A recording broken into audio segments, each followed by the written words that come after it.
In downtown Springfield, in between City Hall and Symphony Hall, sits the historic Campanile Clock Tower.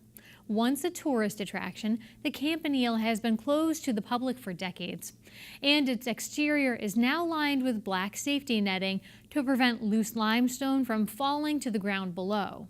The city's currently working with a Boston firm to help evaluate what repairs are needed, and recently producer Dave Fraser got a unique look inside the Campanile to learn more about its status and its place in Springfield's history.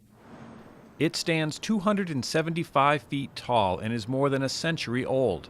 It is considered the centerpiece of the historic municipal group buildings that also includes Symphony Hall and City Hall. It took 3 years to build, opening in December of 1913. In its heyday, 12 large bronze bells would ring throughout the day every quarter hour.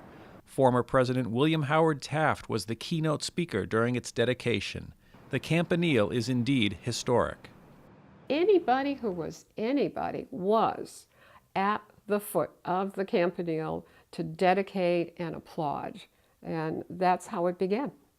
Today, sadly, the Campanile is closed to the public. The bells are silent, and black mesh netting helps slow the deterioration and keep the limestone from crumbling and falling. The city is working with a Boston firm to help evaluate what repairs are needed now and in the future.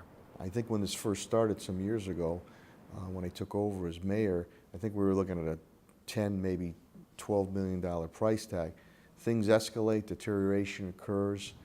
$23 million is the cost right now. That would take a massive influx of designated federal funding.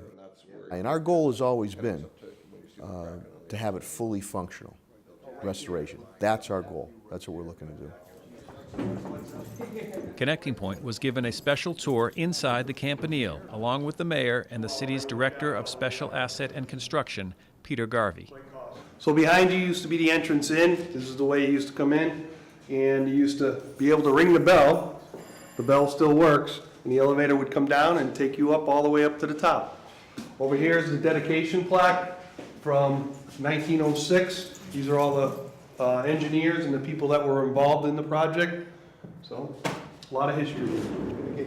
From the entrance, we began the long climb up the steel staircase, stopping along the way to notice the shaft that used to carry the water-powered elevator to the top. Garvey pointed out some of the signs of deterioration, but also took note of the steel structure that holds the tower up. You can see it's in relatively good condition right here. It's riveted together. That's how they used to build it 100 plus years ago. It's a steel frame, masonry encased. We came upon a small door that led to a lower balcony. Mayor Sarno stepped out to take in the view.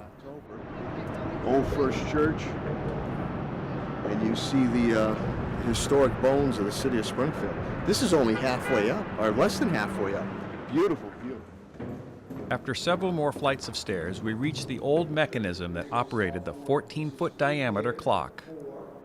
This is the mechanism for the clock hands out front. So you can see how simple it is, but yet so sophisticated.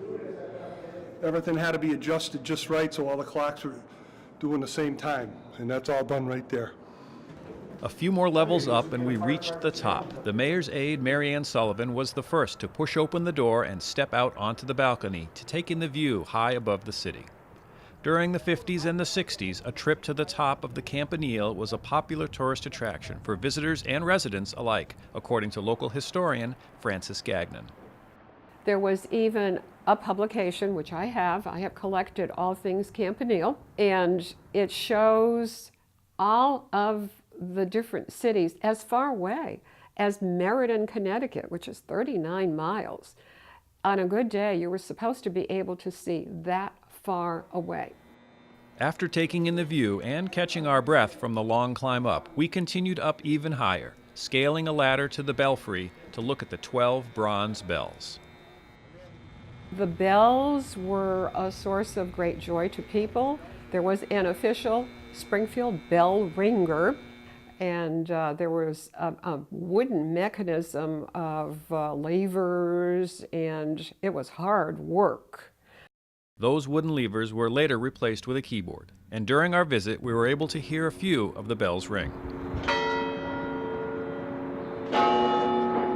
It was in the early 1970s that the interest in the Campanile began to wane. Families were moving away from the downtown as shopping malls and neighborhoods were being developed. Springfield was a city looking toward its outlying areas. And so that's where the action was. And so not so much money was being put into some of our historic treasures.